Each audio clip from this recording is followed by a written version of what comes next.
Nama Om Vishnu Padaya Krishna Preshtaya Bhutale Srimate Bhakti Vedanta. Sing with me. Swaminiti Namine.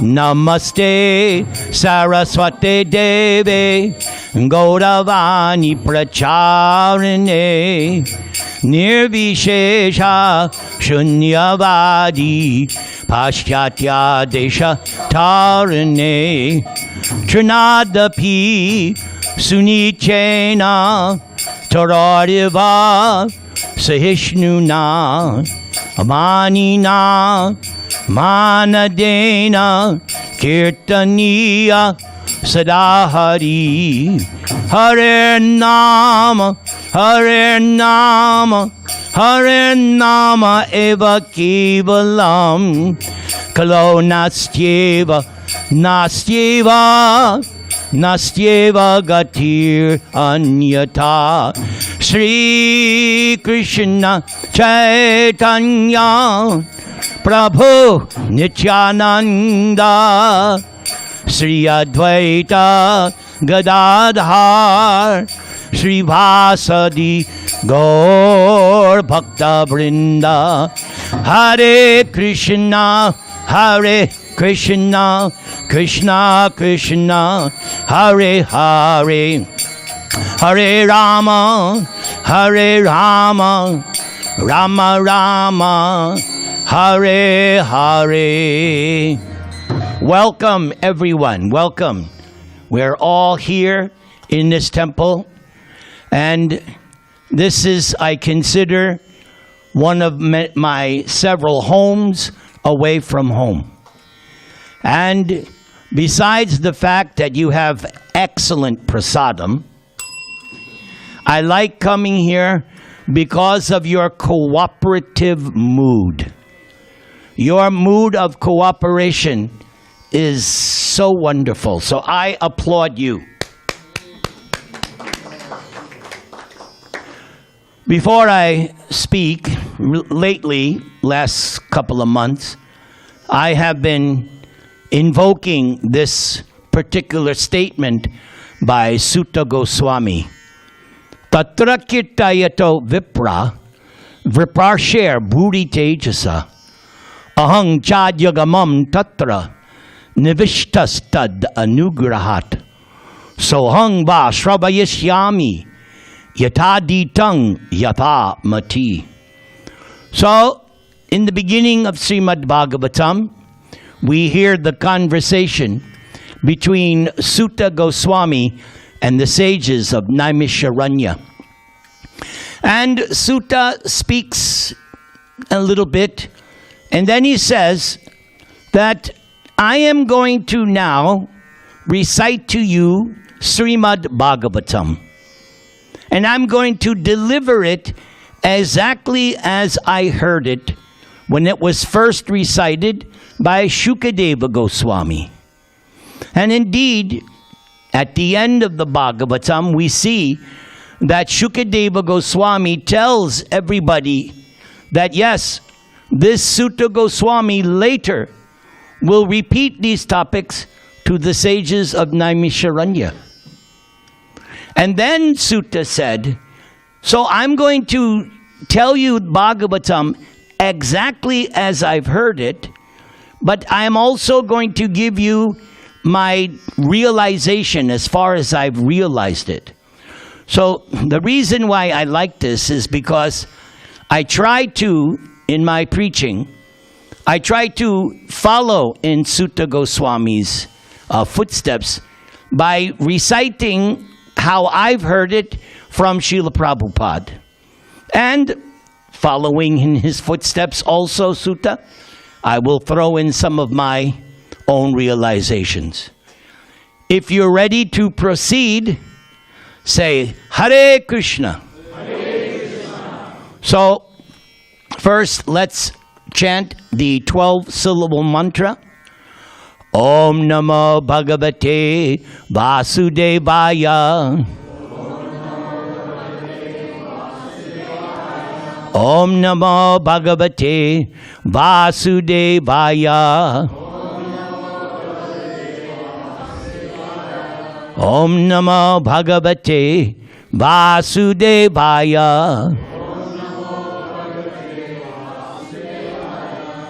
Now, on the way over, I was thinking that what you're doing, you're sitting and listening, that is an austerity.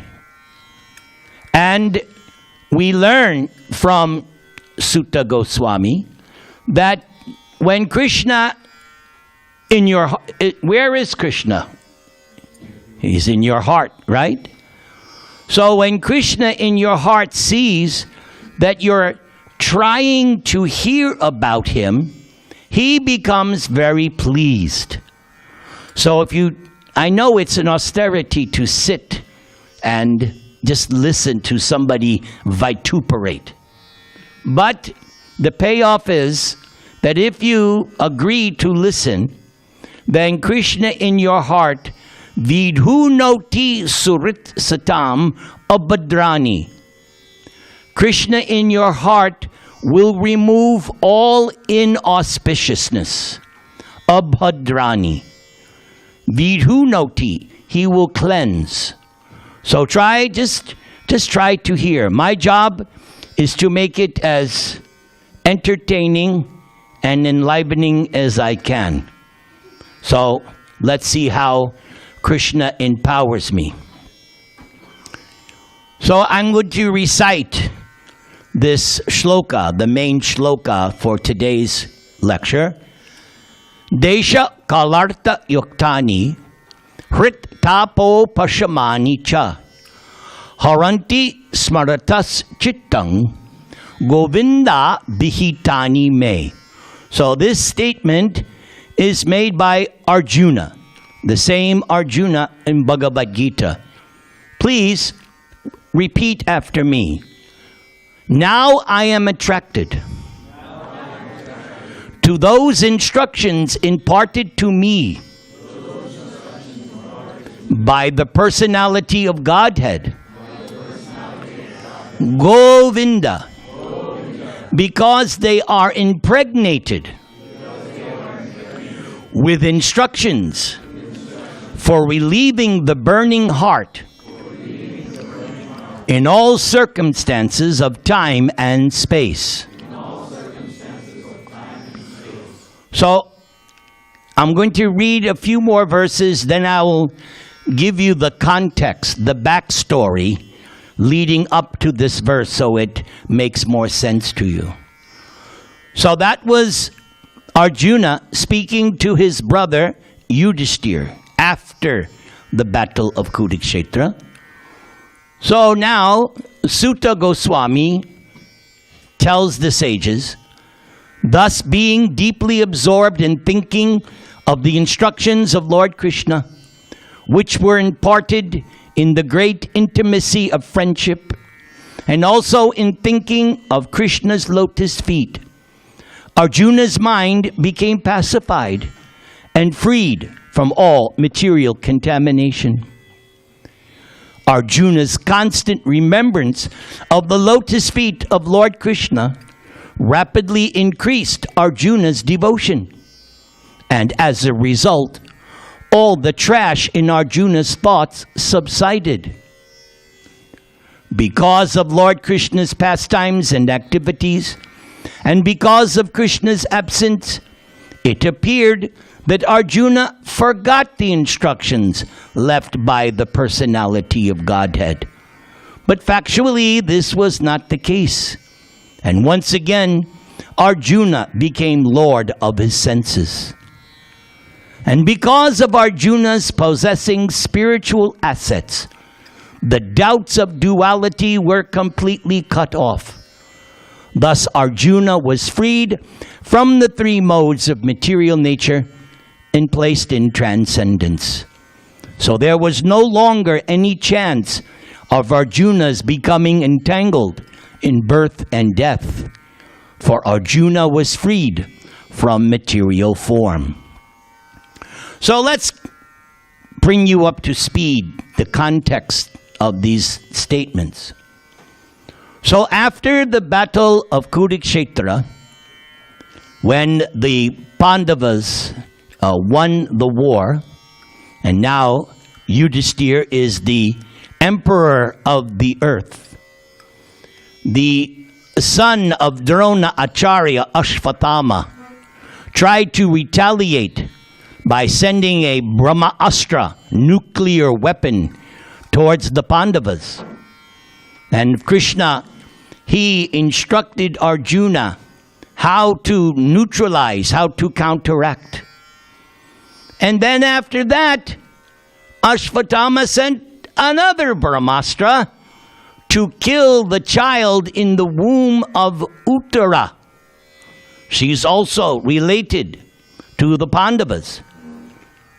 So Uttara, when she saw that this Brahmastra was coming, she prayed to Krishna.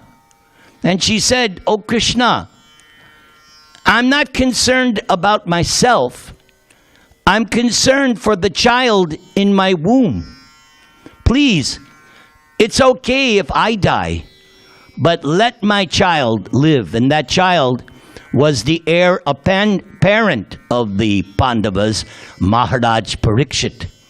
And Krishna, of course, protected the child in the womb, and he neutralized and foiled the Brahmastra. And so Parikshit was saved, and therefore Parikshit has a name. Everybody say, Vishnu Rata, one who's protected by God. Very good, very good. So after this, Krishna has been spending some time in Hastinapur. That's the capital of Yudhisthira and the Pandavas. And Krishna decides, okay, I've been away from home, because Krishna's home is on the western side of India, Dvaraka, hundreds and hundreds of miles. So Krishna said, okay, Yudhisthira is king. I've done everything. I'm going to go home. But as Krishna got on the chariot, the mother of the Pandavas, Kunti, she stopped Krishna. She offered a stream of beautiful prayers. We have one special book, Prayers by Queen Kunti, based on lectures Prabhupada gave in Los Angeles and also in Mayapur on those prayers of Queen Kunti. So because of Kunti's prayers, and also because of Yudhisthira, Krishna decided, okay, I'll remain for some time. I won't go home. Now, you would think Yudhisthira is emperor. He won the battle. He should be happy, right? Today, foosball games were played, and we're coming up to the Super Bowl. There'll be a winner, and everybody gets ecstatic. We won, we won. But even though Yudhisthira became emperor, he was unhappy. He was lamenting. And Krishna couldn't convince him. Oh my God. Krishna himself couldn't convince Yudhisthira, cheer him up. His great forefather, Vyasadeva, he couldn't make Yudhisthira give up his mental depression. He was thinking, all these people, millions of people died in this war, all because of me? And Yudhisthira is thinking himself responsible, culpable. And he says, there's no way I can atone for all these murders. It's going to be on my head.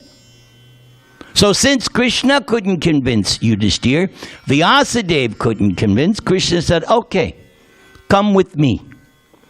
So Yudhisthira and his brothers and all great personalities, they went to the scene of the massacre.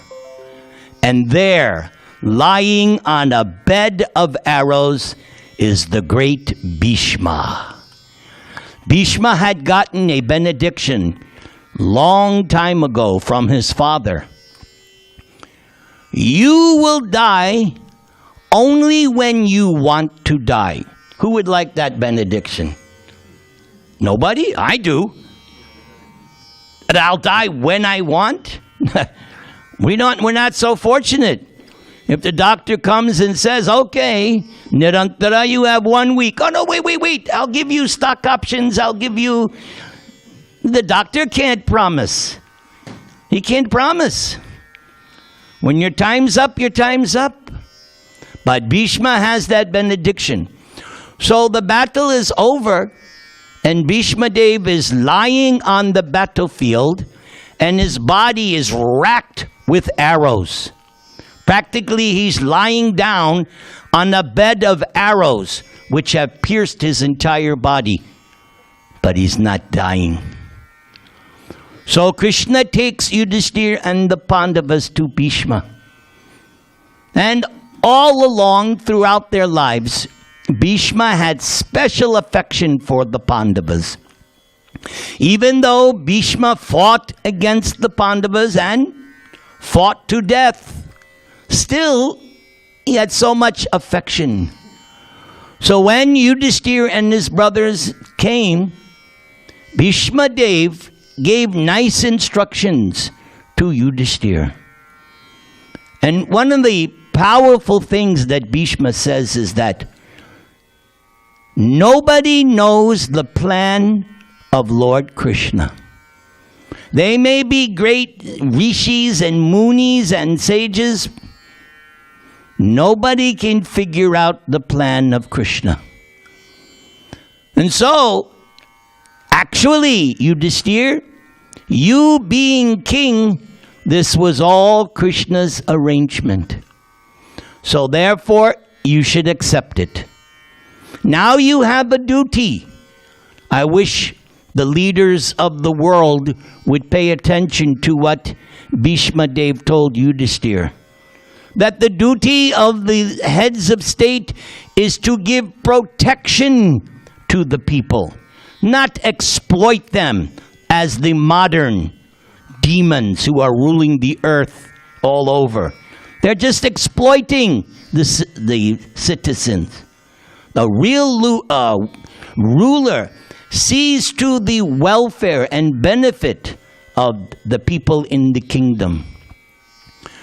So Bhishma said, just accept it. This is your duty now, and you're the appointed ruler. The people are expecting you to look after their care. So do your duty. And that is a repeated message of Bhagavad-gita. Do your duty.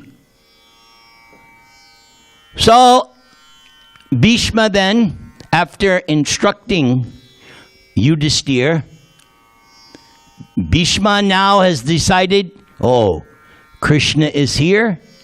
Now it's time for me to give up my body.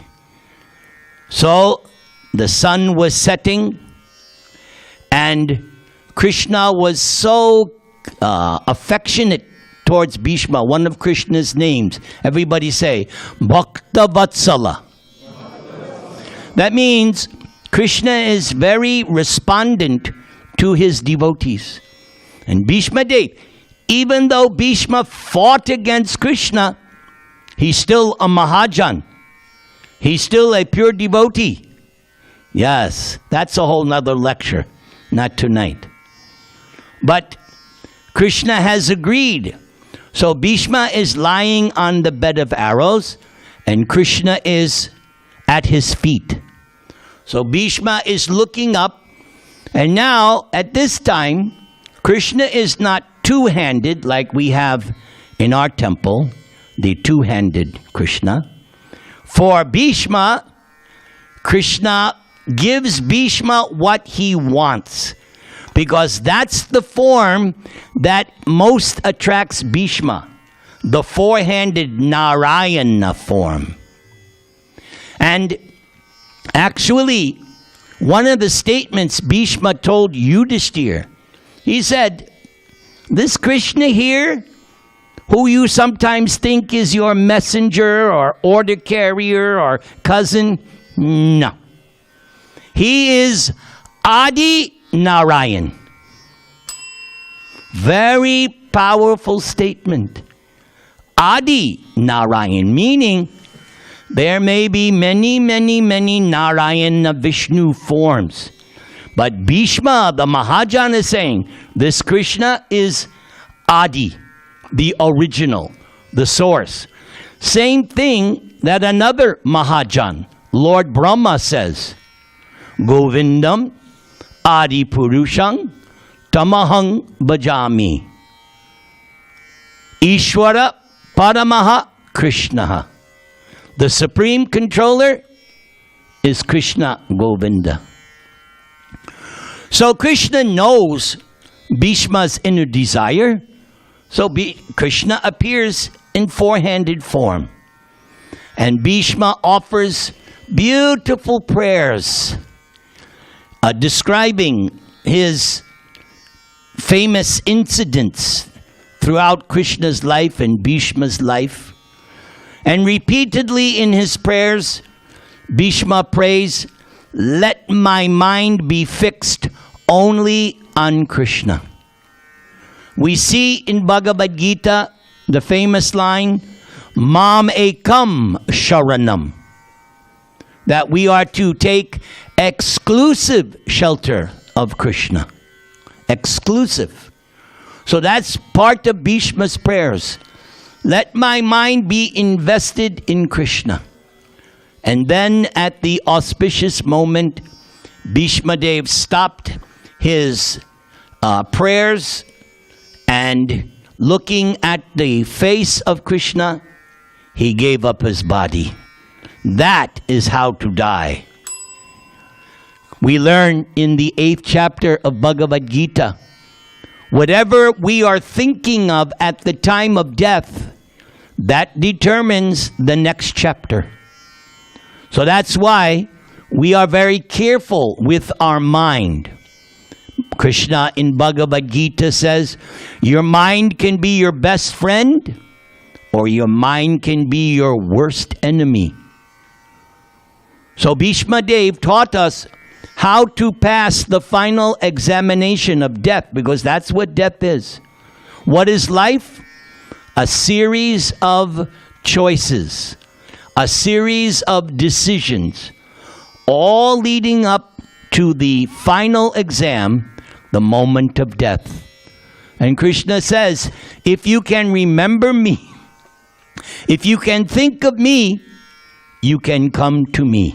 Who wants to return and go to Krishna at the end of this life?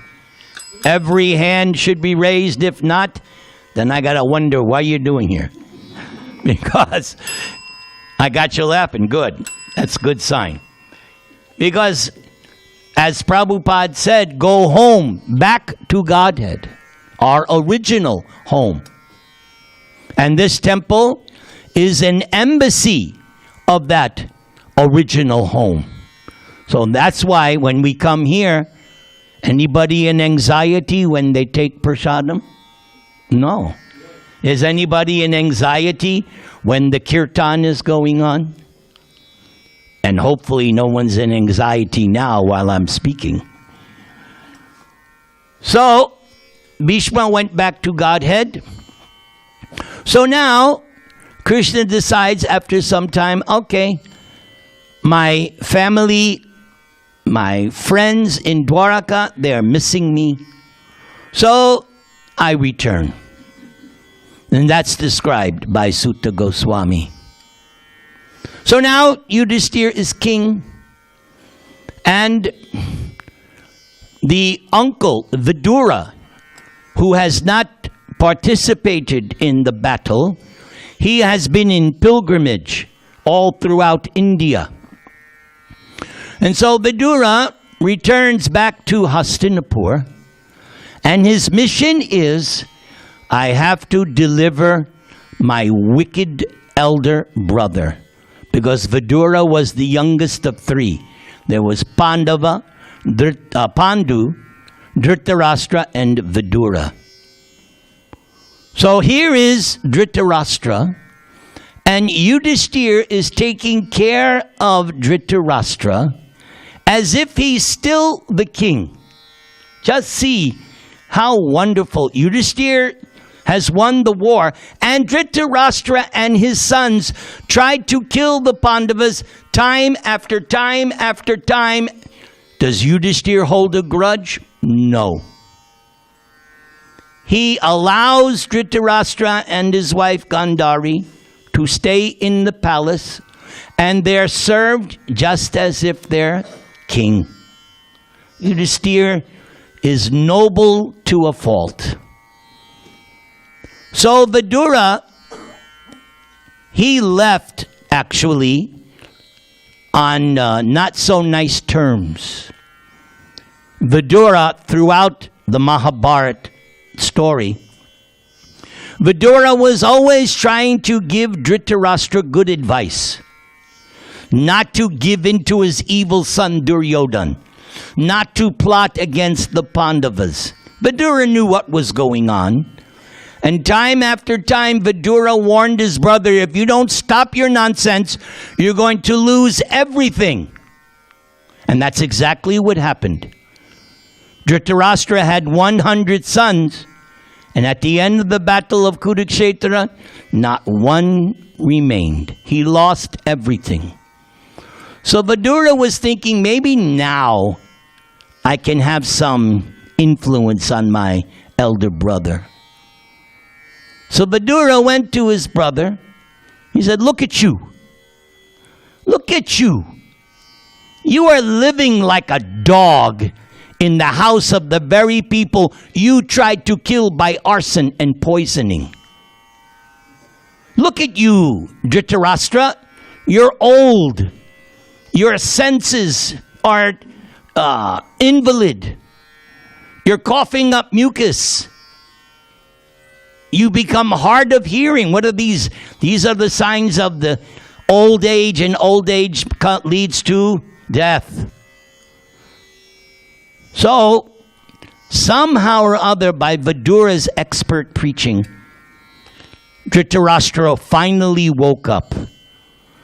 And so Vidura said, now, you leave immediately. Don't tell anybody. Just leave. So Dhritarashtra did that. And, of course, his chaste wife Gandhari followed him. And they all went to the Saptasrota. I believe that's in the Himalayas. And Dhritarashtra, in mystic meditation, gave up his body. And Gandhari followed him by entering the burning thatched cottage, choosing to die along with her husband. Now, the next day, Yudhisthira wakes up and sees, where is my uncle? Where is Vidura? Where is my aunt? He doesn't know because Vidura told her, don't tell anybody, just leave. So, Dhritarashtra had a servant, Sanjay. We see him in Bhagavad-gita very early. Sanjaya is the one relating to Dhritarashtra, the sequence of Bhagavad-gita. So Yudhisthira inquires from Sanjay that, where is my uncle? Where is Vidura? Where is Gandhari? And Sanjaya, he's very, very attached and fond of Dhritarashtra, and so with tears in his eyes he says, I do not know where they have gone. They have cheated me.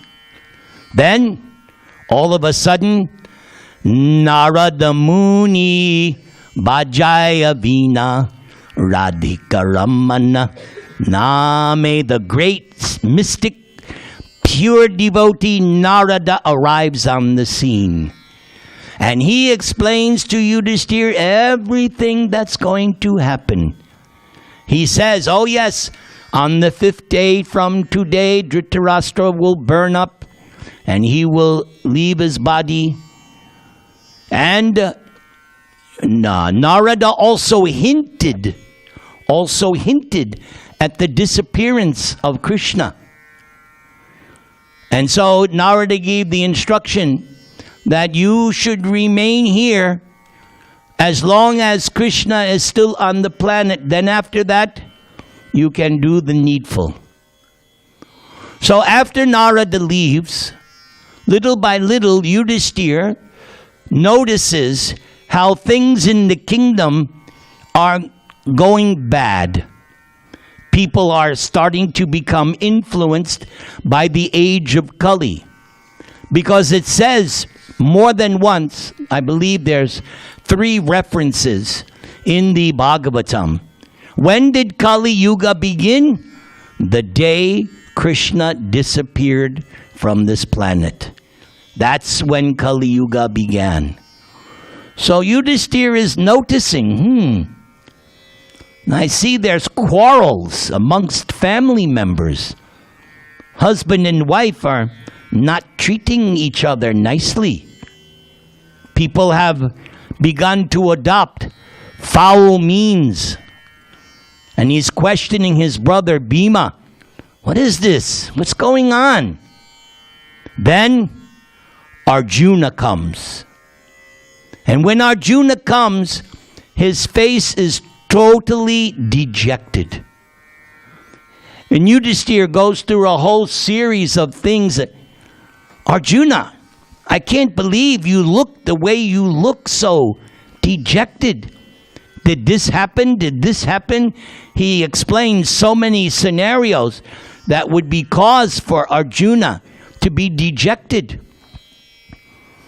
And Arjuna begins to explain that you don't understand that Krishna has now disappeared. And all my powers that I used to have, they're now gone. My Gandiva bow, I used to be invincible. No longer.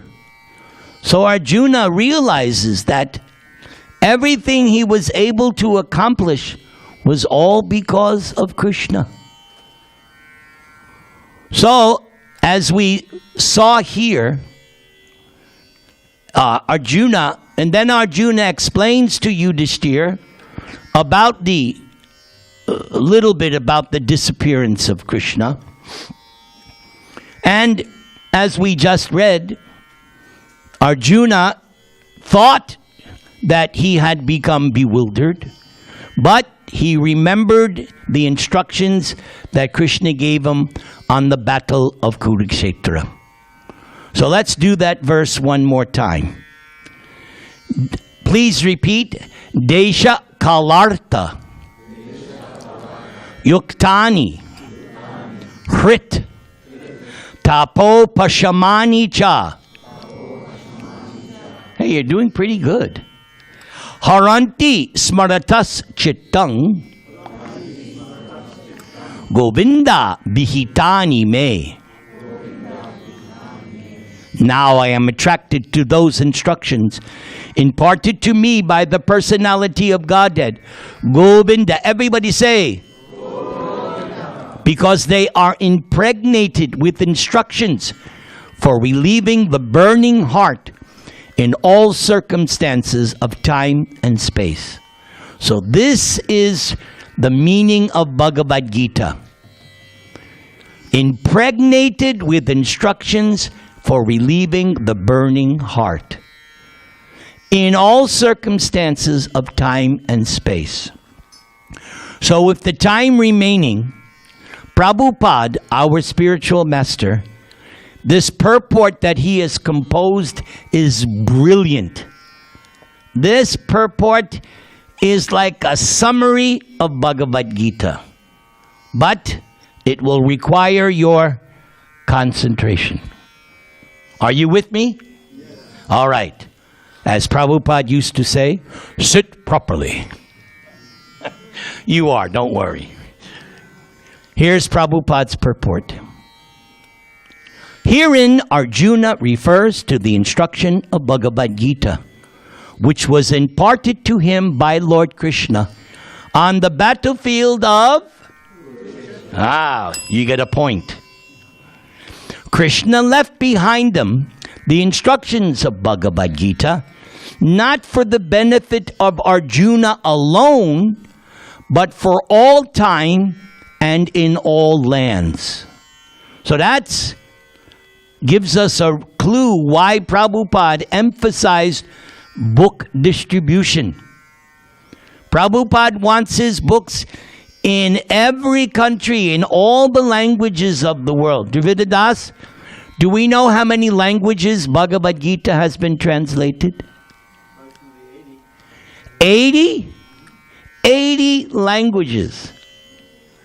And if there's a new language that comes up, we'll translate it, right? Yes. The Bhagavad-gita, being spoken by the Supreme Personality of Godhead, is the essence of all Vedic wisdom. This is the same thing Prabhupada says in his introduction to Gita. Therefore, Gita is known as Gitopanishad.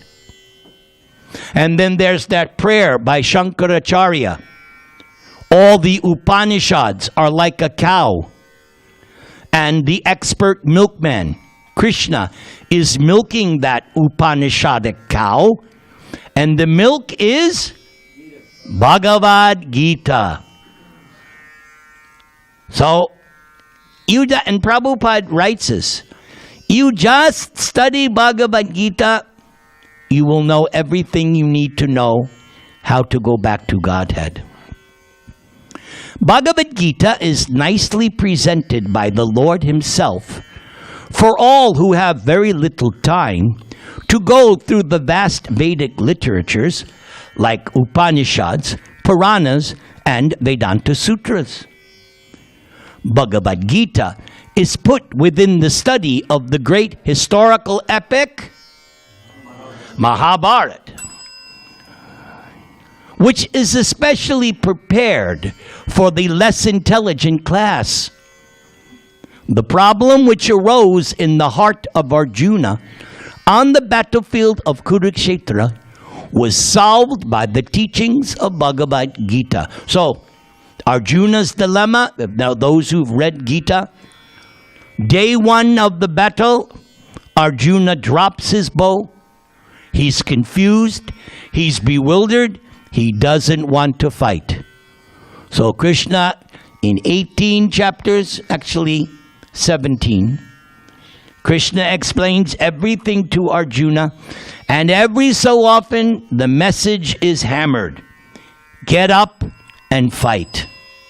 That's the message for Arjuna. Get up and fight. And at the end, Krishna tells Arjuna, I've told you everything. Yatechyasi tata kuru. You have free will. As you like, you do.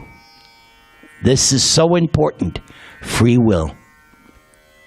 And Arjuna says, yes, my illusion is gone. Now I'm ready to act according to your directions. I'm ready to fight. And as we saw, Arjuna won.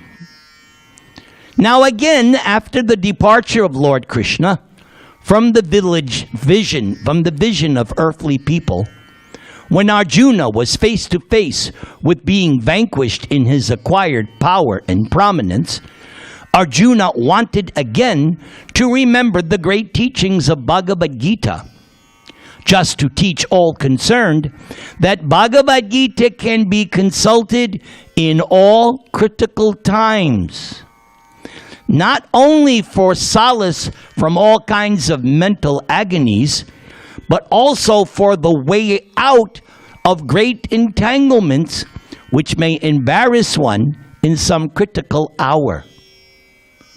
So, I myself, I've been at this point many times in my life.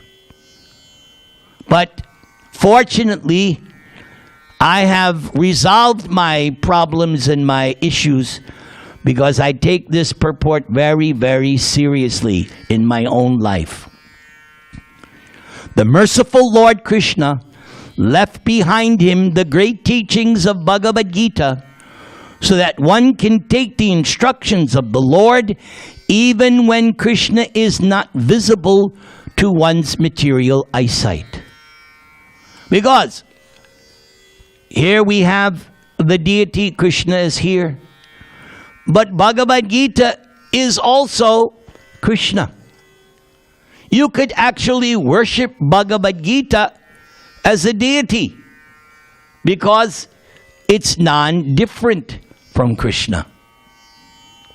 Prabhupada continues, material senses cannot have any estimation of the Supreme Lord, but by Krishna's inconceivable power, the Lord can incarnate himself to the sense perception of the conditioned souls in a suitable manner through the agency of matter, which is also another form of the Lord's manifest energy. That's the deity. Although the deity looks like a stone or wood or a statue, no. We are not idol worshippers. Don't let anybody ever accuse us or accuse you of worshiping idols, because we don't. We worship God, who has agreed to manifest himself to us in a way that our senses can easily approach. Archa Murti is another incarnation of God. Thus, Bhagavad-gita, or any authentic scriptural sound representation of the Lord, is also the incarnation of the Lord. There is no difference between the sound representation of the Lord and the Lord himself. That is the meaning of the Hare Krishna Maha Mantra, because it is absolute. The name of God is God. When I was raised in the Catholic religion for the first 13, 14 years of my life, one of the first things I learned, hallowed be thy name. When I come to Krishna consciousness and the teachings of Prabhupada, it becomes very clear how hallowed is the name of God. Not only is it hallowed or holy, here it says, the sound is the same. Everybody say, Krishna. Krishna. That is not a material sound. One can derive the same benefit from Bhagavad-gita as Arjuna did in the personal presence of the Lord. In fact, there's a wonderful story in the Chaitanya Charitamrita in South India. When Lord Chaitanya was touring South India, he came upon an illiterate Brahmana. And the Brahmana was told by his guru, every day you must read 18 chapters of Bhagavad-gita. He's illiterate. He doesn't know how to read. But his guru instructed. So, being a good disciple, all right, I don't understand what I'm reading, but my guru has told me. So he's trying to read Bhagavad-gita, and sometimes the book is upside down because he doesn't know how to read. But then Lord Chaitanya is inspecting him and sees, Brahmana, why are you crying? And the Brahmana said, oh, you know, sometimes people, they criticize me, they cut jokes, they make fun of me because they know I'm illiterate and I can't read. I don't care. But Lord said, but why are you crying?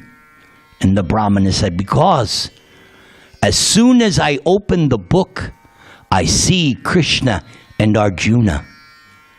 And Krishna's complexion is very nice, dark blue, glossy. And I see that Krishna is, out of compassion, instructing Arjuna. And when I see how nice Krishna is trying to help Arjuna, I start to cry in ecstasy. Lord Chaitanya embraced this Brahmana. He said, you are the real scholar of Bhagavad-gita because you have love of Krishna. And that is the goal, to develop love. Prema Pumarto Mahan. In the Vedas, in Hinduism, they have 4 Purusha Arthas, or goals of human life. First, Dharma, religion, acting according to scriptural rules and regulations.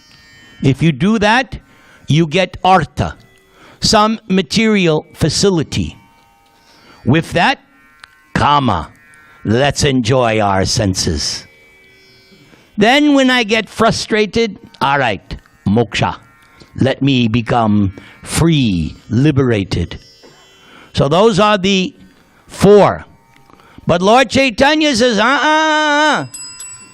there's a 5th, Panchama Purushartha. What is that? Love of God.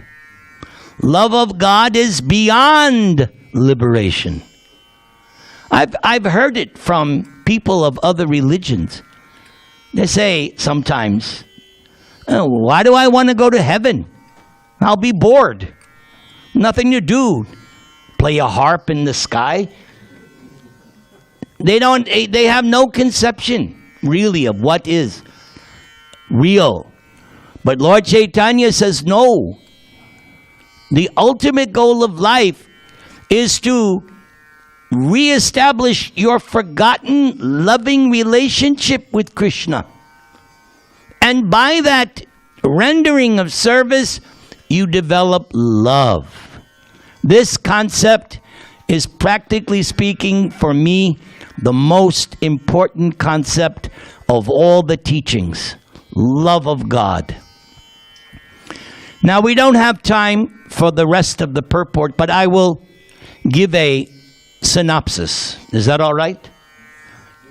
Thank you. So the rest of the purport, Prabhupada explains the 5 topics of Bhagavad-gita, which he mentions throughout his books. That Bhagavad-gita is discussing 5 topics.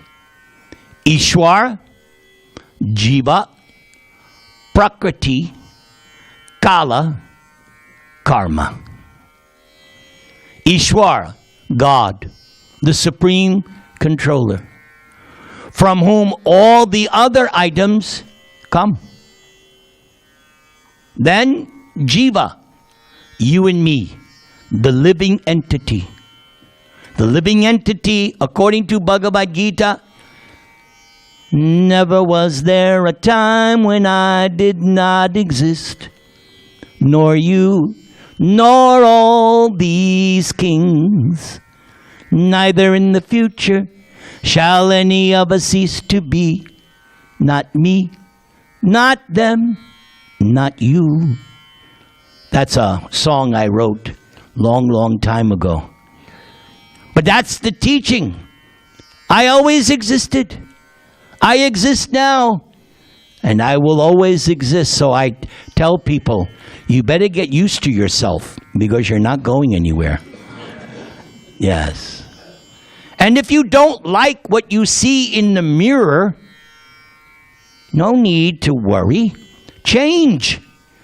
Become a better person by becoming a good devotee. Just by chanting the Hare Krishna mantra, you can become a better person. I'm living proof. If you had seen me 50 years ago in Greenwich Village, you would think, what? Yes. But this Maha Mantra has changed everything. Let's all chant, Hare Krishna. Hare Krishna, Krishna Krishna, Hare Hare, Hare Rama, Hare Rama, Rama Rama. So the relationship between Jiva and Ishwar, or the relationship between the living entity and God, is one of master and servant. And it is also fundamental principle of Lord Chaitanya that the soul, the jiva, the atma, is eternally the servant of Krishna. But that service is based on love. Prabhupada writes, service is the most congenial form of intimacy. Yes. So the whole process of Krishna consciousness is developing that service attitude towards Krishna. That's the whole process. So Jiva and God are of the same quality, spirit. But one is the supreme spirit, the other one is the subordinate spirit. Then there is Prakriti. Prakriti means the material energy with which we are currently entangled. As Bhagavad-gita says, Manakshashtan indriyani prakriti stani karshati. Material existence means struggle. That's all we're doing. Struggling with our mind, body, and senses. How to cope with this material energy. Earlier in the 7th chapter, Krishna says, my material energy, insurmountable. You know, we are tiny, tiny, tiny, 1/10,000th the tip of a hair. And I'm thinking I'm so special. But I'm only 1/10,000th the tip of a hair. And compared to the all-powerful material energy, right? There's no way. She's all-powerful. But Krishna says, but if you surrender to me, you can easily cross beyond it. Taraha e bhava sindhure. My favorite bhajan. Yes, material existence is sometimes compared to an ocean. How? Here, right here, very close. Pacific Ocean. Anybody here out for swimming to Hawaii? Forget it. Not going to last. But if you get on a nice boat, or if you get in a nice airplane, Hawaii, just a few hours away. So Krishna says, if you surrender to me, you can easily cross over this insurmountable material energy. The material energy, for the non-devotee, he thinks it's my manifest destiny to lord it over and dominate and control and manipulate. But Ravana found out, no. Hiranyakashipu found out, no. That is what the demon does. The demon thinks, this energy is for me to exploit. But actually, what is the devotee's mentality? Whose material energy is it? United States? No. The material energy, if you look, like so many things, right? It says made in China, made in Mexico, right? The material energy, made by Krishna. It is Krishna's material energy. And the devotee's attitude is, yes, there's all this material energy. Let me use it to serve Krishna. This temple requires money. Money is being collected, but not for sense gratification, to worship Krishna. And when you worship Krishna, there is reciprocation. We have you said two sponsors tonight? So 2 sponsors, you are now making it nice for everyone to enjoy a sumptuous feast of Krishna Prasadam. the give and take of Krishna consciousness. So the material energy is meant to be used for Krishna's sense enjoyment. Then, Kala, eternal time. Just like I have 3 minutes left. Or when you're cooking, if you put the rice on too long, can't eat it. Everything is based on time. The clock is ticking. Everything in them, like they don't make a car that lasts forever, right? It's called planned obsolescence. They make a car, but with the intention, in 10 years, you got to come back and buy another one. They don't make a car to last forever. Same way, nothing in this material world lasts forever. The energy does, but not the manifestation. This material body too. I used to be a young boy with so much energy. Now I look in the mirror, oh my God, what happened? Time. Time keeps on slipping, slipping, slipping into the future. Yes, Krishna says that time is my representative. So, what is the devotee's attitude? Let me not waste one moment of Vyartha Kalitvam. Let me not waste one moment. Let every moment be engaged in serving Krishna. And then the last item, karma. There are 3 kinds of karma. Karma, meaning pious, regulated, scriptural activity with the reward of material sense gratification. Then there's vikarma, disobedience to the laws of God, in an attempt to lord it over and exploit the material energy. And then there's akarma. Now, akarma has to be understood according to the teachings of Gita and Bhagavatam and the Siddhanta. Akarma doesn't mean, like some people would say, oh, akarma means no action. No, it means no material action, but it does mean spiritual action.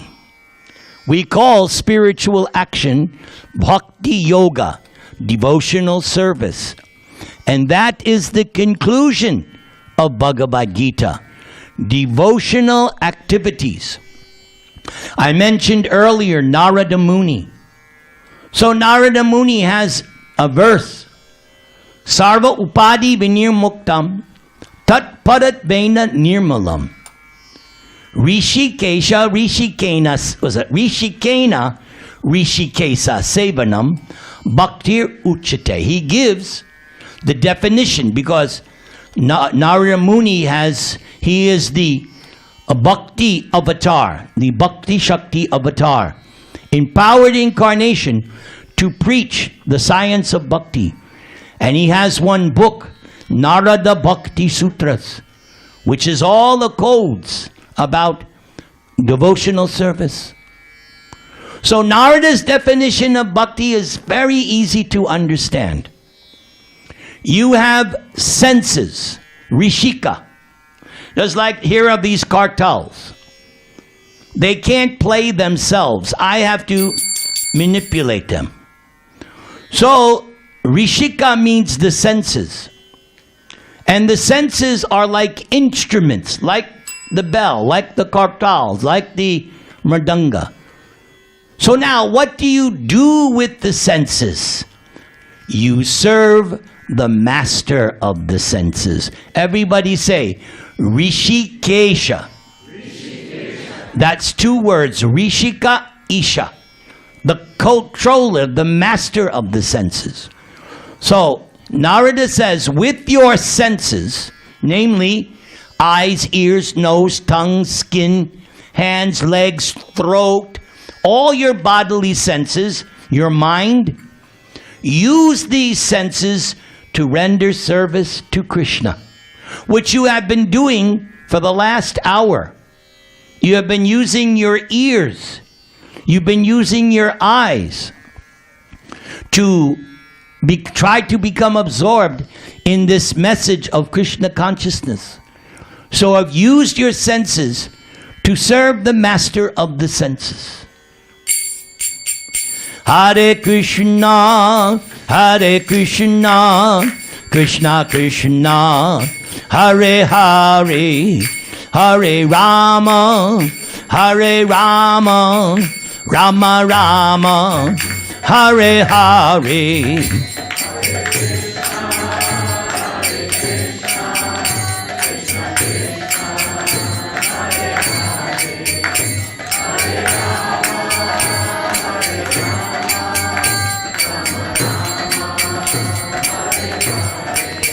Hare Krishna, Hare Krishna, Krishna Krishna, Hare Hare, Hare Rama, Hare Rama, Rama Rama, Hare Hare.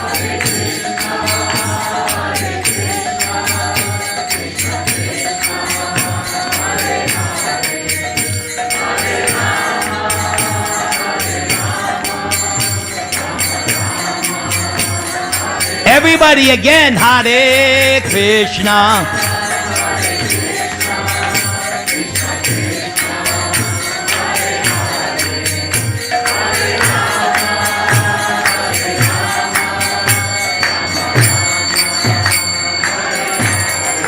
Thank you very much for listening attentively. Would you like a blessing? Yes, okay. Here's how it works. You fold your hands over your heart. You close your eyes. My dear Lord Krishna, these nice devotees, they patiently heard your glories for an hour. You are in their hearts. Please remove all inauspiciousness in their hearts so that they can see you and feel you with sincere feeling. Hare Krishna, Krishna Krishna, Hare Hare, Hare Rama, Hare Rama. For those of you interested, I will be here next month as authorized by Balaram, and the occasion will be Shiva Ratri, so I will speak on the glories of Lord Shiva as the topmost devotee of the Lord. Hope to see you next week. Thank you, and thank you. Haribol. Haribol. Jai, what a wonderful talk. Thank you so much. We look forward to your